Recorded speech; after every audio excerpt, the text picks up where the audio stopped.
Bismillahirrahmanirrahim. Babu adabi qadha'il hajati utawi iki bab jelasake tata kramane nekani hajat.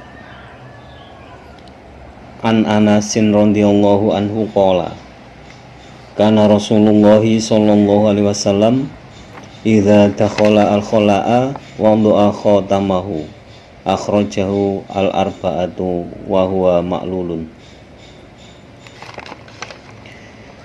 An Anasin kacerita saking sahabat Anas radhiya muga-muga ngrindani Allah sapa Allah anhu ing Anas.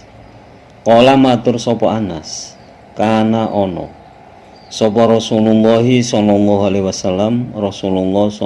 wasallam iku idza dakhala nalikane manjing sapa Rasulullah al-khala'a ing jamban wa doa mongko ndele sapa Rasulullah khatamahu ing ali-aline Rasulullah.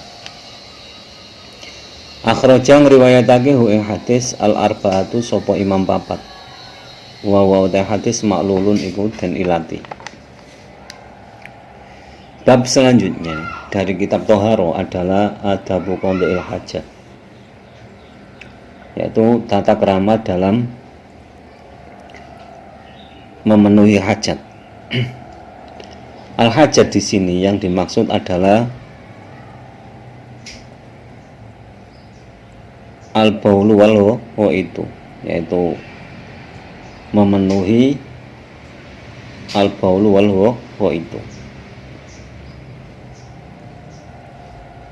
yaitu buang air kecil dan buang air besar.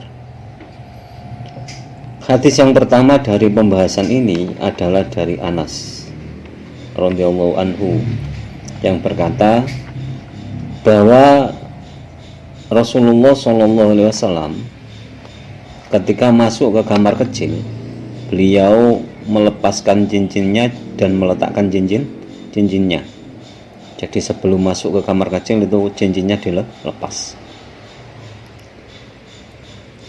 Kenapa kok cincin Nabi Muhammad SAW dilepas? Karena alasannya satu, di cincin tersebut tertulis Muhammadur Rasulullah. Jadi ada tulisan Muhammadur Rasulullah.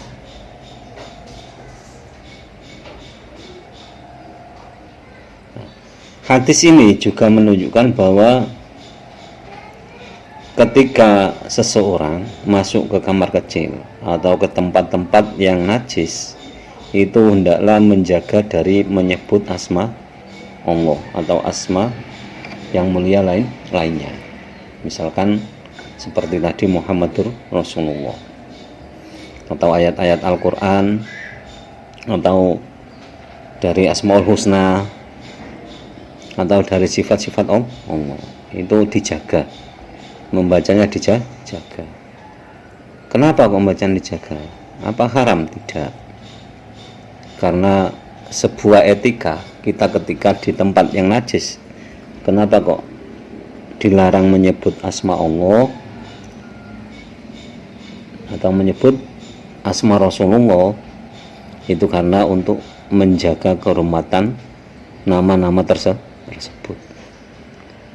Jadi jangan dinisbatkan ke hal-hal yang jelek, nggak boleh. Begitu juga kalau penisbatannya tidak boleh, itu ya jangan terus membaca takbir tapi untuk membuat kerusakan, itu tidak boleh. Jadi di tempat najis intinya jangan menyebut nama Allah. Tapi larangan ini bukan larangan tahrim, bukan haram kalau dikerjakan mendapatkan dosa, tidak, tapi makruh kalau ditinggalkan lebih baik. Karena apa? Penyebutan Allah dalam hati itu tentunya tidak bisa dihentikan bagi orang-orang yang selalu mengingat Allah. Kalau untuk kita ya jangankan di kamar mandi, ketika sholat saja sulit mengingat Allah. Wa anhu lan kacerita saking sahabat Anas radhiyallahu muga-muga ngrindani Allah sapa Allah anhu ing Anas.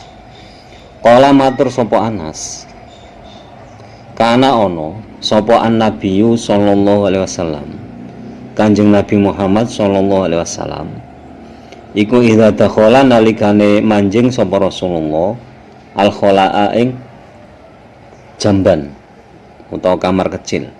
Kala mongko dawuh sapa Rasulullah, Allahumma inni a'udzubika minal khubusi wal khaba'is.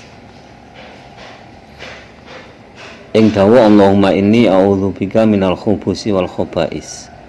Allahumma du Allah, inni sak temene ingsun. A'udzu iku nyuwun pangreksa ingsun bika ing panjenengan. Minal khubusi saking setan lanang wal khaba'is lan pira-pira setan wadon. Akhraja ngriwayatake hu ing hadis as-sab'atu sapa Imam papat.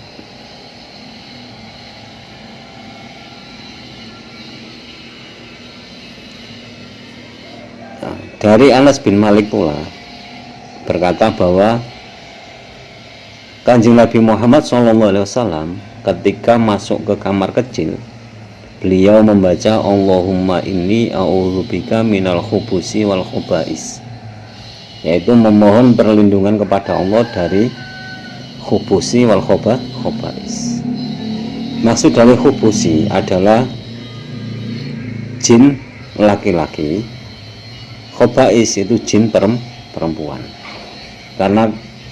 Kenapa kok seperti itu? Karena tempat-tempat seperti itu biasanya dipenuhi dengan makhluk-makhluk seperti itu, yaitu khubusi dan khaba'is, yaitu jin laki-laki yang jelek, maksudnya yang mempunyai perangai jelek.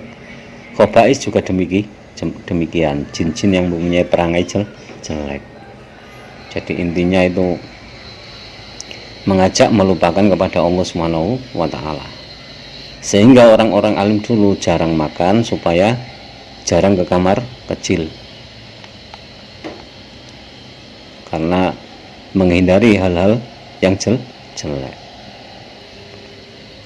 Apa seharusnya kita lebih baik tidak makan? Ya tidak, kita tetap butuh makan, tapi ya sekedarnya saja supaya tidak sering buang air besar ataupun air kecil. Jangan terus makan 1 jam makan sekali, 1 jam makan sekali, nanti ke WC-nya kan ya sering. Itu jangan.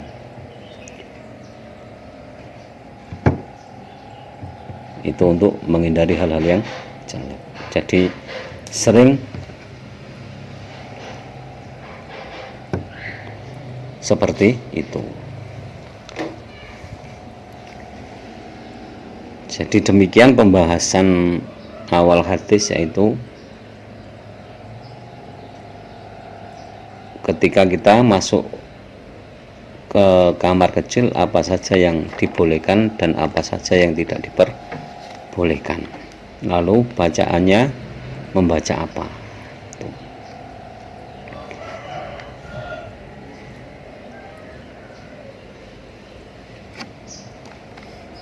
Semoga bermanfaat fi din wa dunya wal akhirah.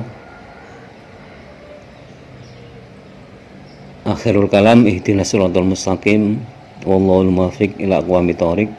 Wassalamualaikum warahmatullahi wabarakatuh.